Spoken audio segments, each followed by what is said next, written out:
Welcome to today's tutorial. We'll be going through a past paper, the 2020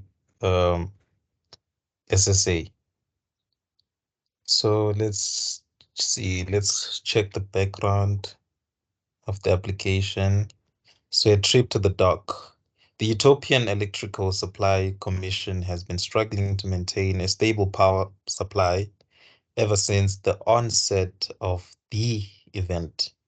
In contrast, its previous periods of load shedding, there are now random spikes in the power supply, which cause electrical equipment to fail.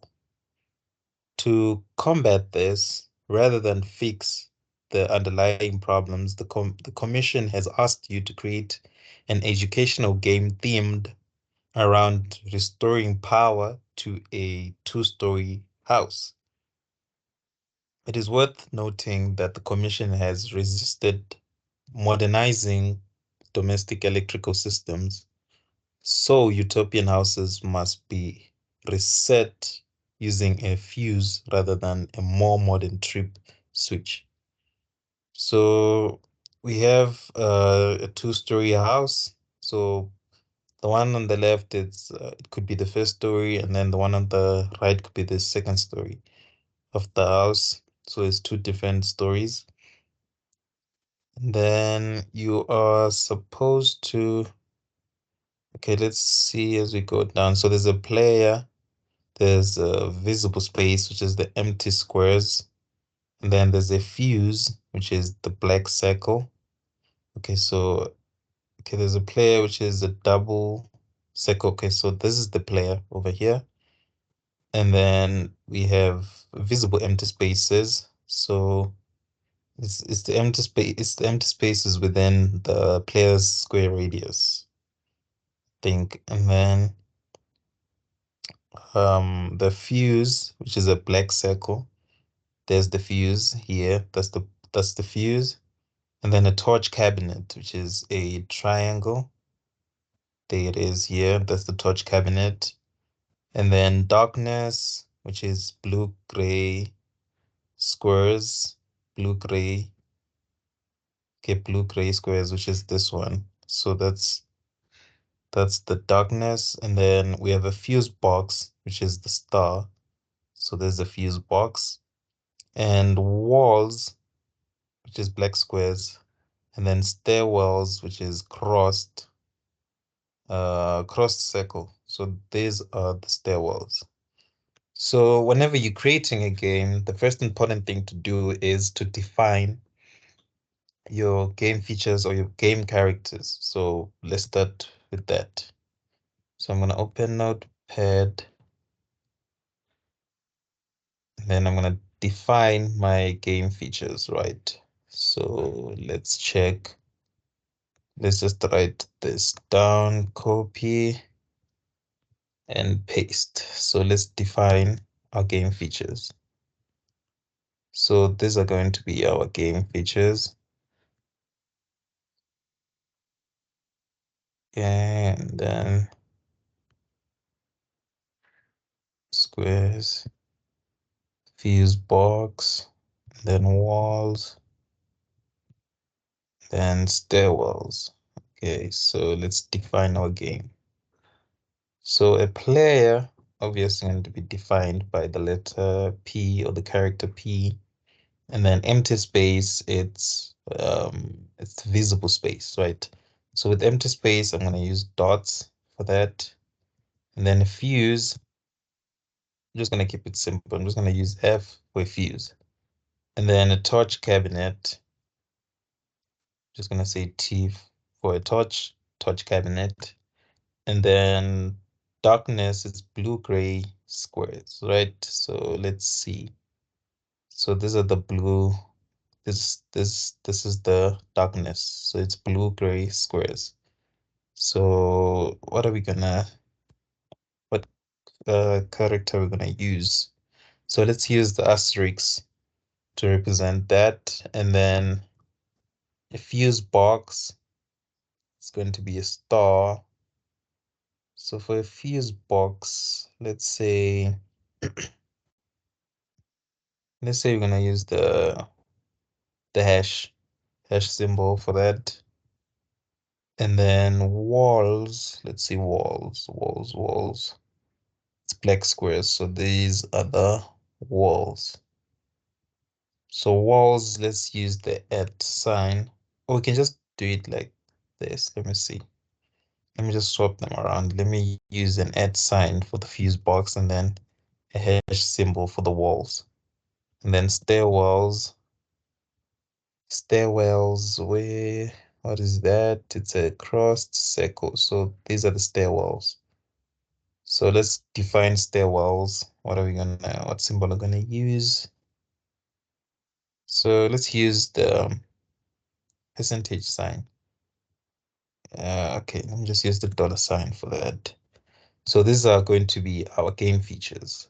So after defining your game features, you need to define their integer representative, right? Because we're going to have a two-dimensional array of integers, of which those integers will be replaced. Each integer will be replaced with its equivalent character. So that's why I need to have a specific integer to represent each character, so that when I use the two-dimensional array and I have to display my game world, I'm going to display the correct correct game characters or the game features. So let's see, with our player, where's the empty space? Darkness. Okay, that's not okay. This is going to be empty space. I'm going to have 0 for that. Okay, so let me use the equal sign, and then I'm going to use 1 for the player. So 1 is for the player, and then 2 is for the fuse, 3 is for the torch, and then 4 is for the darkness, and then 5 is for the fuse box, and then walls 6, and then 7. So in total, we're gonna have 8 game features. So I'm just gonna put there so that it shows an incremental in ascending order. So starting from 0 up until 8. So we have 8 game features that we're gonna have. So let's see. So there's two ways we can go about implementing the second game world, this one. We can use a Boolean for that, but we'll get into more depth as we go on. So let's see, let's create the new project. So this is computer science. Okay, let me just say computer science 1A semester test 2 2020 SSA. Okay, let me just say okay, it's just a solution. So I'm just gonna name it solution and then create. So while we wait for that, let's see. So there's a lot we're gonna need. So let's see. In this game, you will need to move a player around a controlled character, the player controlled character around a pair of linked two-dimensional playing areas. So we have two-dimensional areas. So you're not just going to print one game mode. You're gonna print two. There's the we can say this is the first story, and then this is the second story. Basically, you can say it's floors. This is the first floor, the one that's on the right, and then the one that's on the left, and then the one that's on the right is going to be like our second floor, something like that. So we're gonna have two game modes. So I need to check. So I need to separate before we begin. I need to separate the specific features and put them for this for the corresponding game. So let's see. So I need to divide them. So let's see. This one, that's on the left. Um, it has visible space such as empty squares. So that's visible space, right? That's the one that's there on the left. What do they, don't they have a name? Okay, so the size of the environment as well as number of both stairwells and fuses specified by two environments are of equal size, namely the ground floor and basement. Yeah, so we have ground floor and basement. From the looks of it, that's what we're gonna call them. Of equal size, namely the ground floor and basement. Yeah, there's the ground floor and basement. That's what they're called. So let's try to separate which one is the basement and ground floor. Let's see. The torch cabinet is placed in the last three rows of the ground floor. So the torch cabinet. Okay, let me see. Oh, so there is, let me see something. Okay, it's in both worlds because as you can see here, there's the torch. So it's in both worlds. So basically you can view starting from the bottom half, they're gonna view it as like the basement. So that's what you're gonna view it as. But yeah, we just need to divide our game world. I'm trying to find out what each world is going to be called. Then we move in any direction. One step, okay. So at least there's no diagonal movement. Let's see. Okay, don't have that. Fuse box appears in random three squares, the edges of the game world. So, okay, so I'm just gonna check here. You must create, it is a two-story house, right? So we're just going to say this is the first story and then this is the second story. So that's how I'm going to name them. So let's see. So this is going to be first story.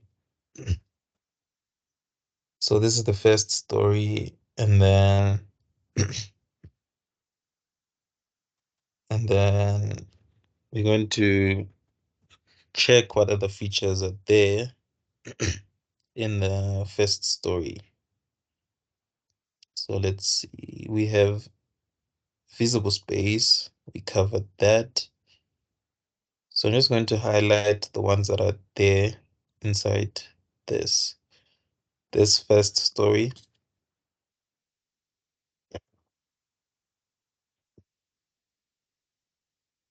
So we're gonna have a fuse, which is black circles, so it's in there, and then a torch, right? Triangle, so there it is. It's in the game world. It's in that first story. So I'm going to cut this and then put it there.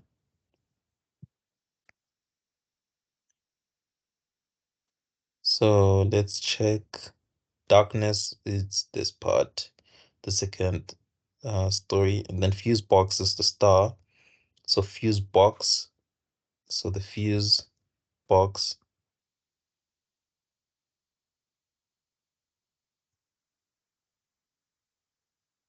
fuse box should be there, and then walls, black squares, and then walls, where the walls, there they are. They're going to be in there. And then stairwells crossed circle. So they both have stairwells. So they both have stairwells. So I'm gonna put it in both. Put it in the first story and then put it in the second story.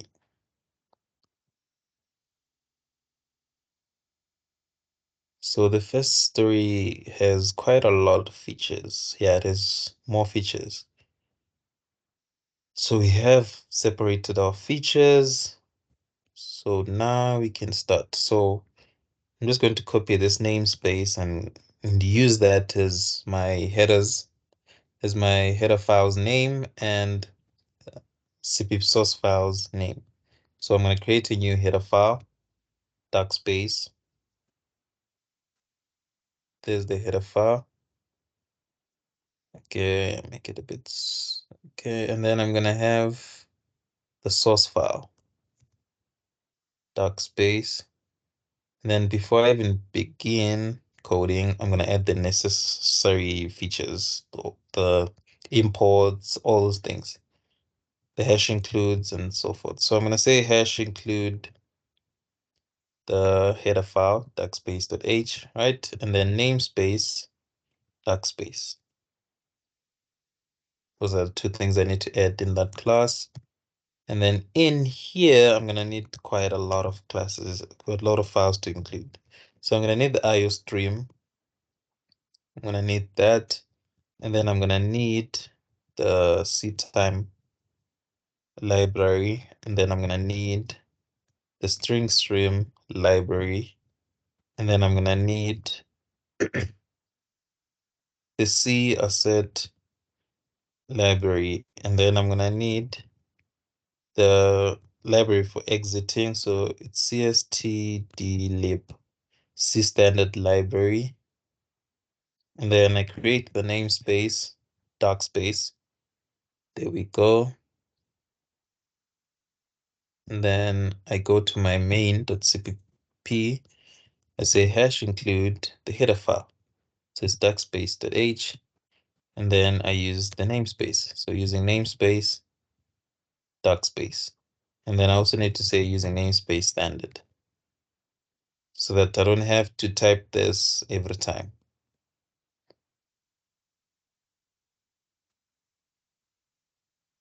So let's start. So we're gonna need to create remember the main goal is to create a two-dimensional game, right? So how do I go about representing it, creating a two-dimensional game? How do I represent such functionalities in code? So we can make use of a two-dimensional array of which at each row and each column, I'm going to have the specific feature. So it's going to be something like this. This is what you're trying to accomplish. So it's going to be something like this. So let's say you have all these empty spaces, and then you have a player there, and then you have some feature there, etc. So we're trying to achieve something like this. This is what we're trying to accomplish. So we can accomplish this by making a two-dimensional array. Why a two-dimensional array? Because with the one-dimensional, right? The one-dimensional is that the problem is that you only have one dimension. So it's just going to be some horizontal line like this. If you want to, you can display on a new line, right? So let's say you display on a new line, that one-dimensional array, right?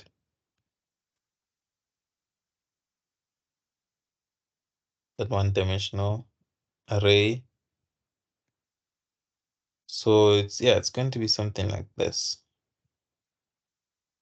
So there's the one-dimensional array. So it's going to be something like this. But when you look at this, is it the same as this?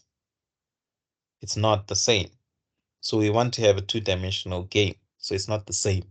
So the main thing that I need to do here, so for example, it's going to be like this. These are going to be the rows. So let's just say we only have rows in this game since it's one-dimensional. 5, 6, 7, right? So we're only gonna have rows for that game since it's one-dimensional. But we're trying to accomplish this. That's what we're trying to achieve. How can we achieve this? How can we get the two-dimensional game world? We can get a two-dimensional game world by pointing at each row another dimension. So what do I mean by that? So we can go to index 0, right? At each index, we allocate a dimension there. So let's say at index 0, I'm going to, I'm just going to separate it like this so that you can see. So for this one, at index 0, I'm going to have an array of integers, right? At each location, I'm going to have an array of integers at each index. I'm going to have an array of integers at each index. Once I do that, I'll be able to have a two-dimensional game mode, because remember that when you make the game mode, right, we represent each sort of like a line. Let's just say this line, right? Represent that as a dimension, right? So how would we achieve something like this, whereby it's 2D? How do we achieve that? We simply achieve this by making sure that at every single index, we store a collection or an array at every single index. So how are we going to represent this? So like I said, at every single index, we're going to have an array. So let's see that in practice. So let me replace this with the actual array. So the actual array is going to start at 0, right? 1, 2, 3, 4, 5. Yeah, so this is its size. It has 6 elements. So it's of length 6. It's of size 6. That's the array.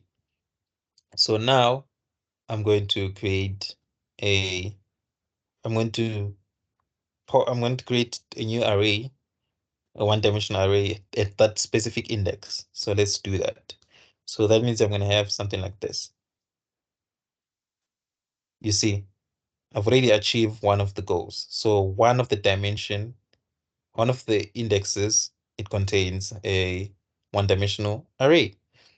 But remember that since it's one-dimensional, that means at every single location, it's indexed in the XY form or XY format. So you can view this through a Cartesian plane. So let me open a Cartesian plane. So let's see. Okay. Okay, let me do this. Let me just open a graphing calculator. So you see, it's exactly like a Cartesian plane. The only difference is that with our two-dimensional array, right? We only gonna focus on the fourth quadrant.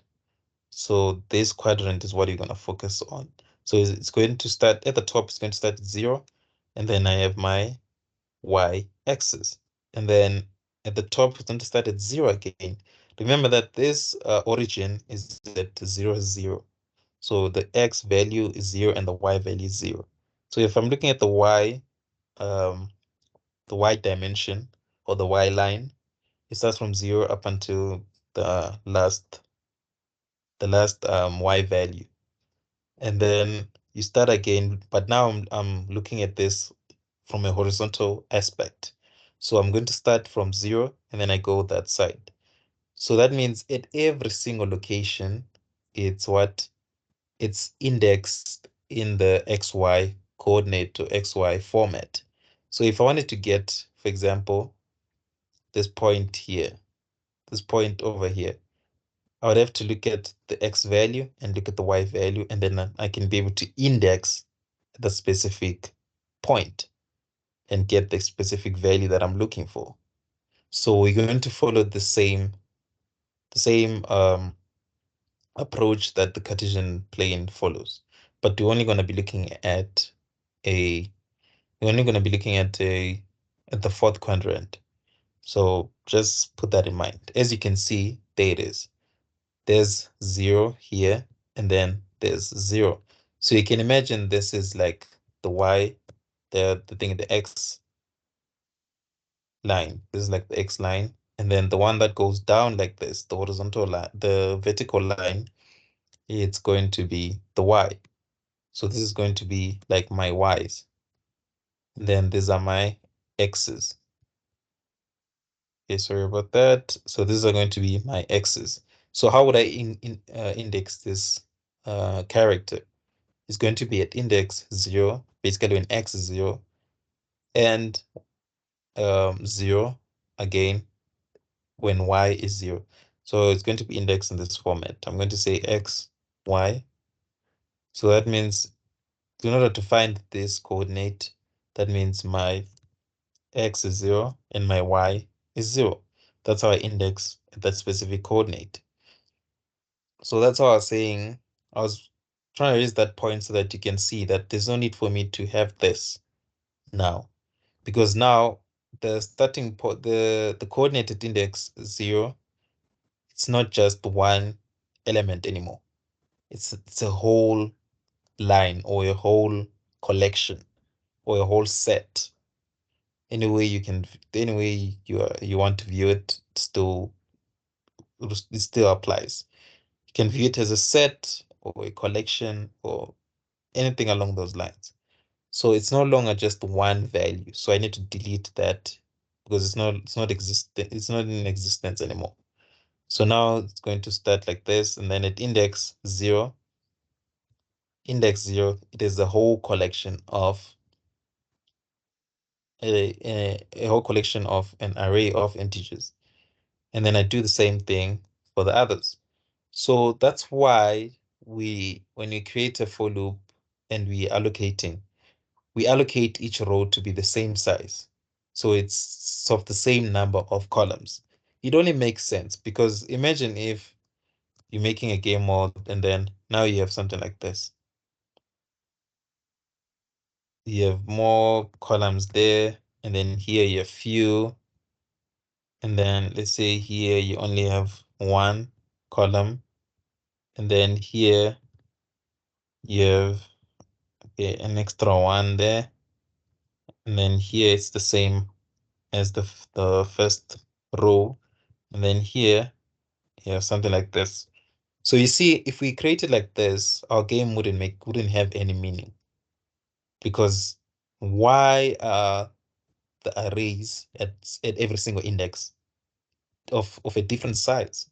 It doesn't make any sense. You see, our game is not uniform. It's in a way you can say it's not equal. You see, it's not in this format.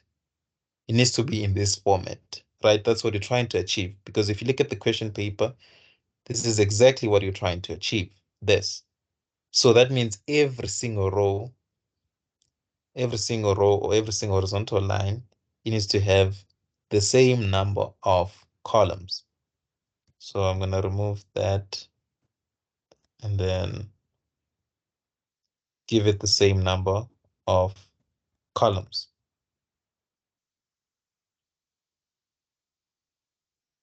Okay, and then I'm going to put this, and there we go. So now, as you can see, we have a fully functional game. We have our game world now, just empty spaces, and it's equal. And we have a clear understanding of what we're doing. So when it's in this format, right? When it's in this format, this is what it means. Like we said, at every single row, it's just an array of integers. So it means that if I index at okay, let me see, at y, let's just say y, right? At y is equals to 0.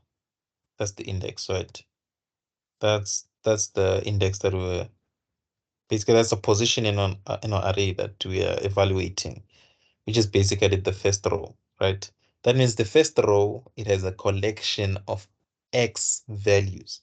and these are those x values. So in a way, if it was in coordinate form like this, xy, it means that when y is 0, I have a collection of values. So I have column 0, column 1, column 2, column 3, column 4, column 5. So this is what I have at every single position, at every single row. Then I'm just going to copy this. Then I repeat it. Repeat, repeat, repeat. But now I need to change these indexes to match with the columns, with the rows, I mean. So as you can see, this is basically what it means when it's in this format. This is what it means. When you see it, when you see the game mode like this, it's in the format in such a way that at every single row, or it doesn't matter how you want to structure it, but either way, the definition is still the same. It means that at every single index, I have a collection of integers. Even if you decide to say this, every single horizontal line is a column, you're gonna view it as a column. Even if you do it that way, it still applies, because that means every single row or every single vertical line is going to be a collection of rows, of an array of rows. So this is what we're trying to achieve, right? So let's do that. Let's see. So let's create a game mode, right? Remember that we're going to use integers to represent our game mode, because with the integer data type, remember the integer data type, I can have numbers from negative infinity to positive infinity. There's an infinite number of values that I can use to represent my game features. And I can't be using doubles and floats and things like that. Those values are, those data types are mainly for like doing a system that has to handle things that are related to finances, money, and things like that. So it wouldn't make any sense to use that data type. And you cannot also use the Boolean data type, because Boolean, it only returns two, only gives you two choices. Boolean can either be true or false. That's Boolean. So returns only two, it only gives you two choices. So that means with this type, my choices are limited. My choices are limited. And then with this one, my choices are unlimited. That's why I chose to use an array of integers, because as you can see, how many features do I have? It's a lot. I have more than two. If I had exactly two features, then it would make sense for me to use a Boolean. It will make perfect sense for me to do that. But in this scenario, I do not have exactly two features. I have more than two. So I'm going to use the alternative, which is the integer data type. And there's a keyword for creating an array, right? So remember that you would create an array like this. So you'd say int, for example, let's say int some array, right? And then you specify the size there. You do it like that, right? So you'd make use of the square brackets. With the square brackets, the problem is that you only use them when you know beforehand how big the array should be. So since we don't know how big it should be, we're going to make use of pointers. We're going to make use of pointers. So each pointer, you can view it as a dimension. So if I want to make a one-dimensional array of pointers, it's going to be like this. I'm going to put 1 pointer, because 1 pointer is equivalent to a dimension, because Why do I say so? Because when you have to allocate, when you say array is equals to new int pointer, right? To allocate for the pointer, that means every single pointer is going to be replaced with square brackets and you specify the size, right? So therefore, the pointer, it represents the dimension. When you look at this array, what does it mean? It means that it's one dimensional. And how many pointers did I have in order for me to get this one dimensional array? I had one pointer. So if I add another one, it becomes two dimensional. If I add the third one, it becomes three dimensional. So we want a two-dimensional game, so we're gonna do that. I'm gonna leave it like this. So I need to create my own type, right? So how do I do that? We don't want to keep, every time we want to return an array, we keep saying int pointer pointer. I don't want to keep doing that. So I just want to give it I want to define my own type. So how do I define my own type? So you start with the keyword type def. Type def just basically means data type definition. So you're defining your own data type. That's what it means. So the syntax is that you say type def followed by the data type you want to replace to be replaced. Yeah, we can just say data type to be replaced. And then here the third argument or the third line, okay, not necessarily the third line, but the third thing that you pass in this one line, it's going to be what it's going to be called now. Because remember, you said you want to replace it. So here it's what is the name of the new data type. That's what it means. So here I'm going to put the name of the new data type. So I'm going to give my data type meaning. Remember, this data type it's a data type that represents a two-dimensional array of integer pointers. So it's a 2D array. That's what it means, right? So I'm going to give it meaning and say 2D array.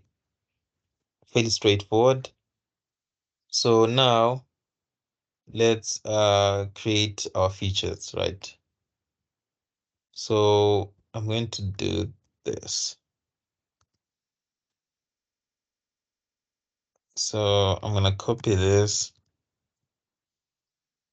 and then I paste it there like that so that I can remember the features. So let's see, let's add the features. So remember that we need to represent our game features. So we need to put the integers that represent the equivalent feature, right? So let's do that.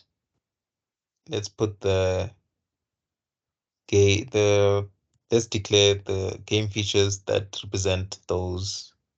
Let's create the variables that are going to store the integers, and those integers are going to be integers that represent my game features. So you can do it like this, right? We normally can just do it like this and say int, right? Let's say I want to represent an empty square, right? So I'd say int and then empty square, right? And then you'd say 0, right? Something like this. But it makes sense to, yeah, we you can do it like this, but you need to give it more meaning. Like you need to be more explicit. So what do you mean by this line of code? You mean that it's a value that's going to be used to represent a game feature. So that means it's not going to change. That integer value is not going to change. So I need to put the keyword const before the data type, right? to specify that it's not going to change. Const, it means that it's constant. That means it's never changing or not gonna change or not gonna change. That's what it means, right? So we can do that. We can represent each integer and give it meaning. But since it's now you've used the keyword const, there's a specific rule that you need to follow. So you need to rename everything in uppercase. So that's how programmers distinguish between constants and normal variables. So with normal variables, you can declare them anyhow, but just make sure you switch around with the cases. So if you start with the lowercase, with the uppercase, the following characters are going to be lowercase. And then the next word is going to start with an uppercase. Remember, D stands for dimension. I didn't write it in full, but it would have been something like this. So it would have been something like dimension, array, two-dimensional array, two-dimensional array, right? So you see every single word starts with an uppercase. So those are the one of the rules for variables, right? You can start, be consistent, give it a meaningful name. You can start with an uppercase, you can start with a lowercase.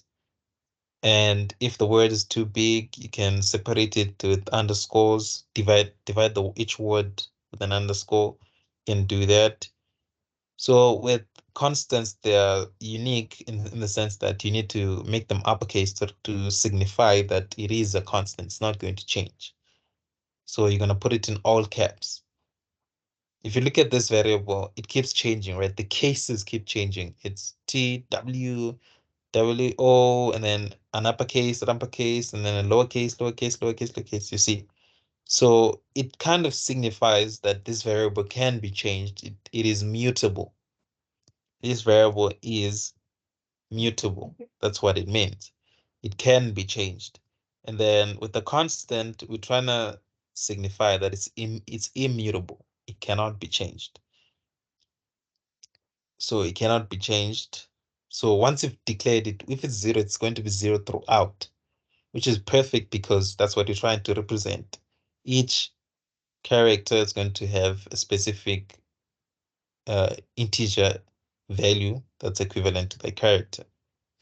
So now the boring part about creating constants, right?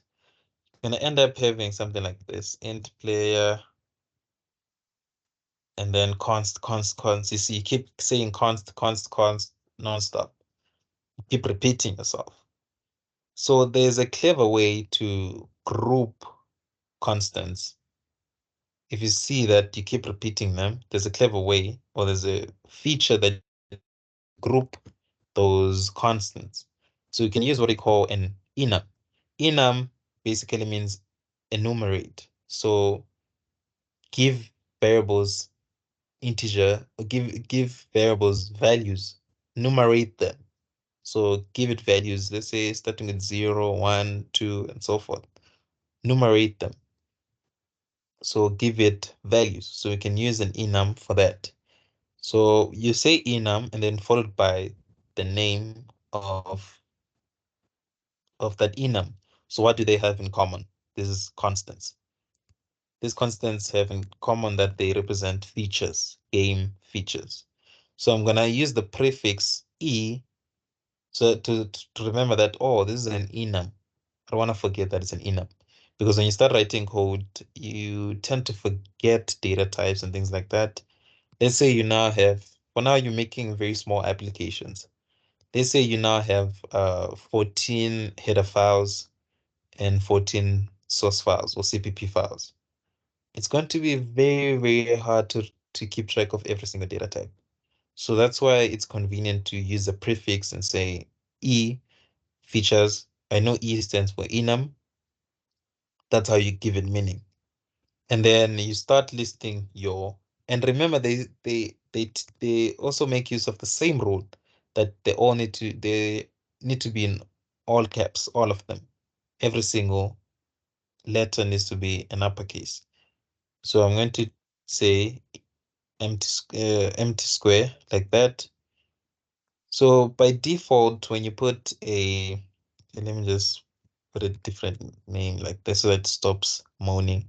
So if you look at this, it's going to say it's going to start at 0 by default. So the first constant that you put in there, it starts at 0 by default. It starts counting from 0. So this is going to be equivalent to 0. So you can also make it start at a specific point. But yeah, just know that if you don't specify the starting point, it's going to start automatically at 0. And then every single new constant that you add, it's going to equate it to the previous constant plus 1. So what is the previous constant? What is empty squares? It's 0. So it's going to say 0 plus 1, and then it stores that into player. So now player is going to be equals to 1. So that's how it counts. But you can also specify that you want it to have a starting point of, like, let's say it starts at 1. So if it starts at 1, what is now the previous? The previous is now 1 plus 1. It always adds a 1. It's going to be my player's value. And what will that be? It's going to be a 2. So we're going to do that. Instead of using constants, we're going to use, what is this? Enums to show that we have some level of programming experience. So I actually want the empty space or the empty square to start at 0. Remember that the empty square is of value 0. There's an integer value of 0. And then the torch cabinet is a value of 3. So let's see, I want the value of 2. Which one is it? It's the fuse. So after this, I'm going to have, come on, I'm going to have the fuse. That's going to be a value of 2. Then value of 3 is going to be a torch cabinet. So torch cabinet. And then a value of 4 is going to be what? Darkness. So darkness, that's going to be a value of 4. Then value of 5 is going to be a fuse box. So fuse box. And then a value of 6 is going to be walls. A wall, so that's walls. And then a value of 7 is going to be stairwells. So stairwells. And then, okay, it's going to be there for both. I mean, it's already defined. I don't need to repeat myself. And as you can see, it only has an integer value of 7. So I'm just going to leave it like that. So there they are. I have my constants here. So behind the scenes, you can view it like this. You're basically taking the shortcut of having to write this. So having to write empty square is equals to 1. And then this is going to be equivalent to player. It's going to be equivalent to a player. Okay, remember it starts at 0. So start at 0. And then this is going to be equivalent to me saying fuse is equals to previous, which is player, which is 1 plus 1, which gives me a 2. And then torch cabinet, it's 2 plus 1, which gives me a 3, and etc. So torch cabinet. So it does that. Starts at 0 because I didn't specify any starting point. So by default, it's going to start at 0. So we have that. And now I need to create an array to represent the game features, the characters themselves, because these integers are just going to be placeholders so that when I display Instead of me displaying integers, I'm going to display characters. So let's do that. So I'm going to create an array of characters, right? So use char, the char data type, to represent the character, right? So I'm going to call it features. And then remember that you can do this. You can leave it empty, the square brackets, leave them empty. And then whatever you specify in the curly braces, it's going to automatically resize the feature's array. Because what you're doing with the curly braces, you're saying at every single index, at that specific index, store this value. You know beforehand what the value is, of which is true because I've defined my own game features or the game character. So I know beforehand what the game characters are. So I can use this approach of using curly braces. So let's see, empty square, it's going to be a 0, and the empty square is a dot. So, and remember, arrays are zero index. That means they start counting from 0, not 1. 1 is 2, is equivalent to 2. So they always start at 0. And then let's look at the feature at index 1. It's going to be the player. And then let's look at the feature at index 2. It's going to be the fuse, which is an F. And then we're going to look at the next index. We're going to have the index 3, right? Let's see, index 3, it's a torch cabinet, which is a T.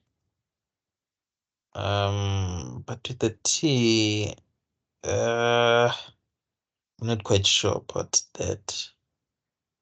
Torch, do I have anything else that starts with a T? No, I don't. Okay, that's fine. So darkness is going to be an asterisk. So asterisk.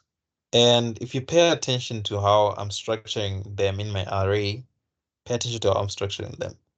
At the specific index, I'm only putting the feature at the index that represents its equivalent integer, its integer value.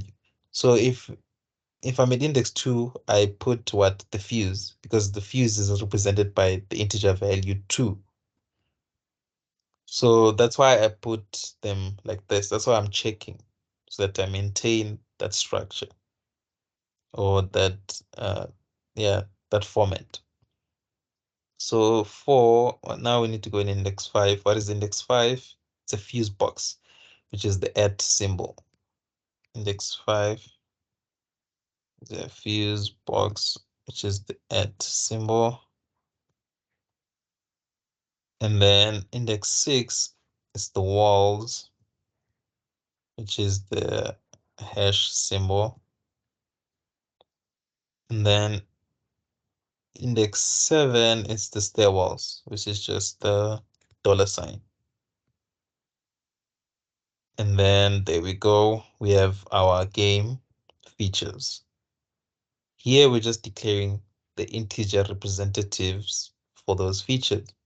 So what basically what each feature, what each integer is representing, what type of feature is each integer representing.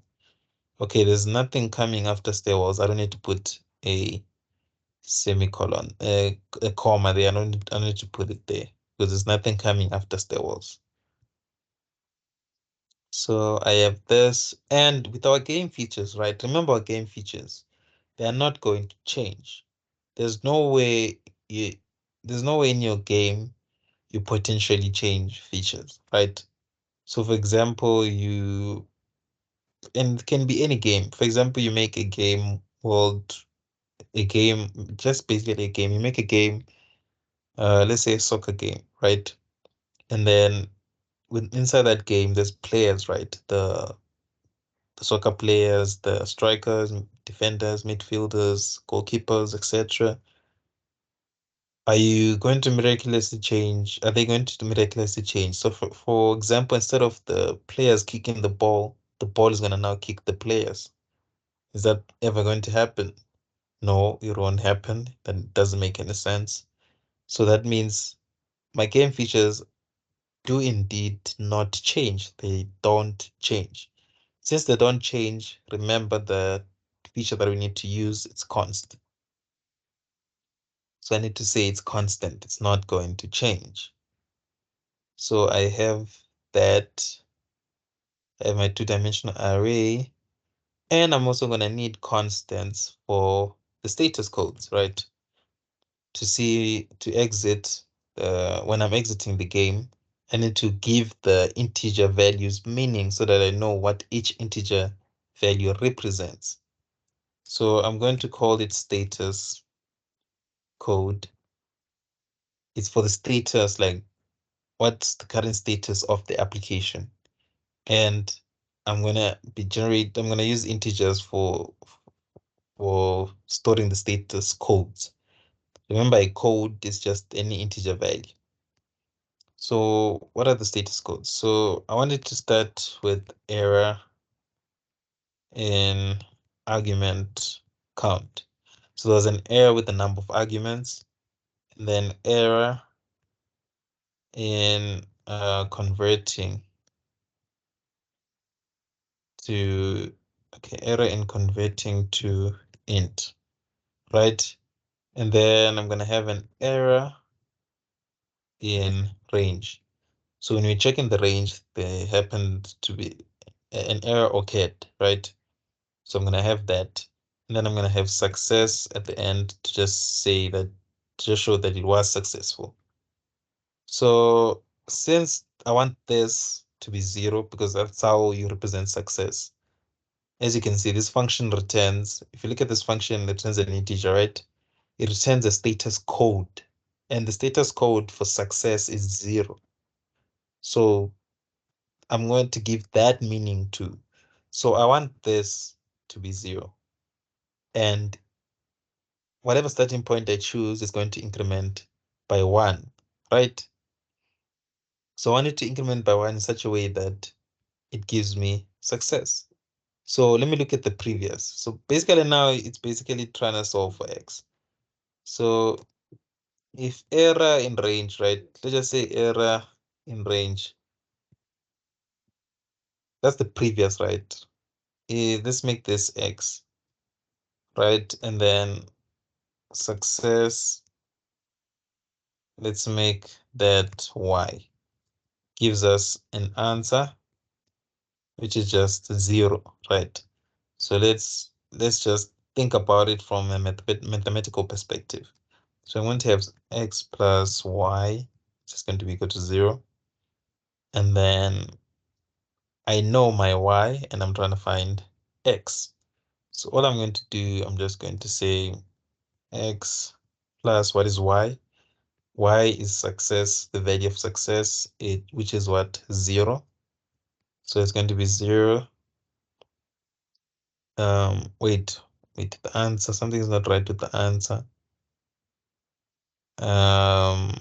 Okay, let me see. How can I phrase this? This, come on. I'm trying to find this, right? Oh, okay. Yeah, the answer is success. That's the answer, which is the value of 0. And then here, remember what this is, it's 1. Remember we said we always add 1. So basically I'm trying to reverse engineer so that I find what the previous values are the previous value is going to be. So if you check here, it's the current value plus 1. So basically I added 1 to error and range in order to get success. And success, I want it to be 0. So it's equals to 0, right? And then this is 1. And then this is 1, and then this is 0. So now how do I find x? I'm just going to say it's equals to 0 minus 1, which is equals to -1. So now this needs to be equals to -1, right? We figured that out. So now, if this is equals to -1, what will the previous value be? And we're using the same approach. So previous is Okay, the previous is x, right? That's what we're trying to find. The y now, we're now looking at the next, which is area and range, since we now have its value. It's going to be -1. Okay, no, we always add 1 to find the answer. What is the answer for the next value? It's -1. That's the answer for error range. So now how do I find x? I just say -1 and then minus -1, because when you take this to the other side, you get -1, right? So this becomes -2. So now this is going to become -2. So if this is -2, as you can see, there's a pattern now. I can see a pattern. It's decreasing by -1. So I'm subtracting -1. So if you check this, -1 minus -1 gives me what? -2. 0 minus 1 gives me what? -1. So there's a pattern of -1. So in order for me to find this, the starting point, I need to say -2 minus 1. That means my starting point is going to be -3. And then it adds 1. So how do I find -2? It's going to be -3 plus 1, which just gives me -2, right? And then how do I find -1? The next one, I'm just going to take the answer of the previous and add a 1. Then I get -1. So you see, it is indeed accurate. How do I find success? It's the previous it's the previous value plus 1. How do I get it? What's the answer for this? It's just 0. So as you can see now, it's it's correct. I don't have to worry about any errors or any issues. So we have our status codes and enums and everything. So now comes the important part. I need to create a record structure. So I'm going to use the record structure approach. So with the record structure, right? The record structure is basically, let me just show you in the main. So record structure is basically a way to represent some entity, right? So how do you represent an entity? An entity can be a student, an employee, a yeah, a citizen. Yeah, it can be anything. An entity can be anything. So what's the main goal for using a record structure? It's to group information that represents one entity. So for example, I want to store information about a meal, right? Let's say about a meal at student center. So what would I want to store about, or what details would I want to store for this meal? So I want to store, for example, DBL, the price of the meal, right? And then I would want to store a string str name, the name of the meal, right? And then what else would I want to store under the record structure for meal? Because this record structure represents, it stores information that represents a meal, each meal. So what do I store there? Can be anything that you want to store, literally anything that's related to a meal. Or we can just use student. We can also use student, can be any entity that you want to store information for. So let's say this record structure now stores information for this entity, of which the entity is a student. What information do I want to know about the student? I want to know, for example, I want to know the students, let's say age. I want to know the students' marks for each practical, and there's 10 practicals, right? That's the information that I want to know. And I want to know the student's name, str name, and then and this is going to be int age,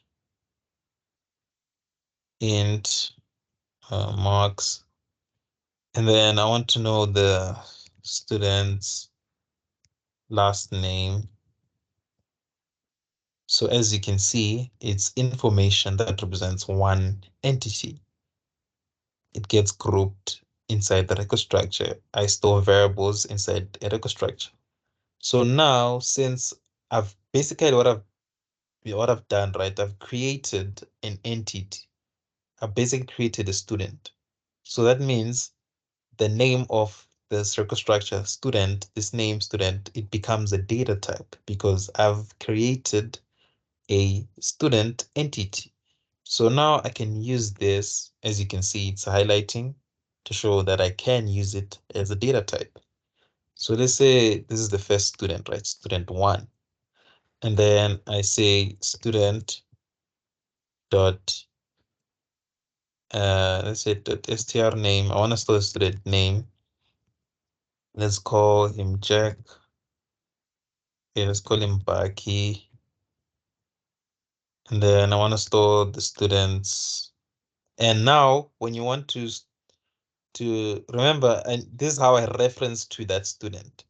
I said I want to create a new student and I give that student a name for that object, or not necessarily an object, but for that variable so that I can know how to reference to that student. So it's good practice to start with the prefix, to have the prefix rec to signify that it's a record structure. So you say rec and then you say rec student, right? Rec student one, something like that. It's good practice to do this because you're gonna have a lot of code and you'll forget what student one is. Like, okay, what is student one? But if you have rec as a prefix, like, oh, it's a record structure. And then this is how you can store the information. You can how you can retrieve or assign information inside the record structure for that entity. So I'm gonna use this variable to reference to that student and say dot. I want to store the student's what? Last name, Hanma. That's the student's last name, right? And then I'm gonna have record structure dot. What else do I want to store? The student's age. Okay, it's just an integer. So I need to do that. And then after storing the information for that one entity for that student, in our example, it's a student, I can print out the information regarding that student. Let's say I want to print out the student's name. Print out student's name. Let's see the student's name. There we go. There's the student's name. It's Parky. Yeah, it was printed before Hello World. I can just do this so that it makes much more sense. So the name of the student, there we go. There's the name. I can access information for that student. And I can create another student. Can create another student and say rec student 2. And then just do that. And then rec student 2 dot str name is equals to, let's call the student u0, right? This is student, that's student 2, right? And then name of, I'm just gonna say name of student 1. So that's the beauty of record structures. You can create, basically define your own new type and specify information that's related for that one entity and group it inside one structure. So str name, want the name of the second student. So as you can see, it should show the name now. There we go. So you see, I have 2 different students, and those students have stored their information using a record structure. It made it very convenient. I didn't have to do this because if you didn't have a record structure, right, this is what you're gonna have to do. You're gonna have to say string and then str name one, and then you store the name. But the problem with this, whose name is this? You won't know whose name that is. You won't know whose name this is for. It just says str name one. But if you create a structure that represents an entity, and then you create a variable of that structure's type, or of the structure's type, right? You can know which student it is because this is the variable that keeps track of student one. That's the benefit of record structures. So we're gonna create a record structure and then we'll continue in the next session. I'm just gonna stop the session here. So let's create the record structure, right? What's the entity that I want to represent here? What entity do I want to represent? My game. That's the entity that I want to represent. It's my game or my game world. You can phrase it in whatever way you want to phrase it. So, but in this time around, I'm just gonna keep it short and just call it game. So basically, what goes here is what, if you remember, the main, it's any information that represents the entity. So what represents my game? It's a two-dimensional world, two-dimensional array, because it's a two-dimensional game, right? Remember. So I'm gonna use my 2D array that the data type that I've defined for myself. Then I'm gonna call this array world, right? And then this 2D array, it has a size, right? I'm also gonna store the size, which is the rows and columns, and columns. And then you're gonna have, what else do we need to represent our game? So another thing that usually put, that makes sense to put, is the first bullet in the question paper, the first bullet. When it says the size of the environment as well as the number of this, and this, and that. That's everything that represents your game or your game world. Plus the array, plus the array, yeah, plus the array. So it's the array plus everything that's at bullet number one. That's your information that goes into your structure. So let's put that. So I'm gonna need the number of stairwells. So I'm gonna have int num stairwells.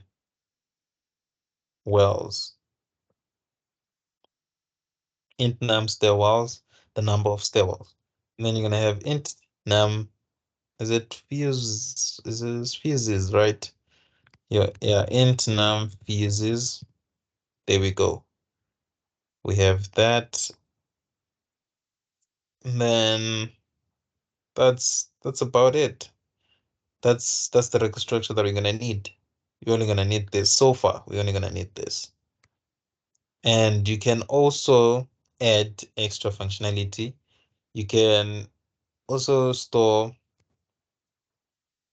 the players. Okay, let's do this. You can also define another record structure. So I'm gonna define a record structure here that stores information, my player location, right? So I'm gonna call it player, let me just say player location, so that I don't have to find the player. I just store the player using a record structure. I can do that. So int row, that's what represents this entity. What is the entity? It's a player location. What information represents a player location? It's a row and a column. And then there we go. We have our record structure. So let me just check something here. Okay, an hour is already passed. But yeah, this is going to be part one. We're gonna take it I'm just gonna leave it here and then we're gonna take it from here in the next session. But yeah, this is all the information that you're gonna need. Your enums you have. Let me double check. Let me just see. Do I have any extra enums that I'm gonna need? No, I'm not gonna need any enums. That's it. And the reg structures, it's fine, perfectly fine. And then yeah, then that's it. We're gonna take it from here.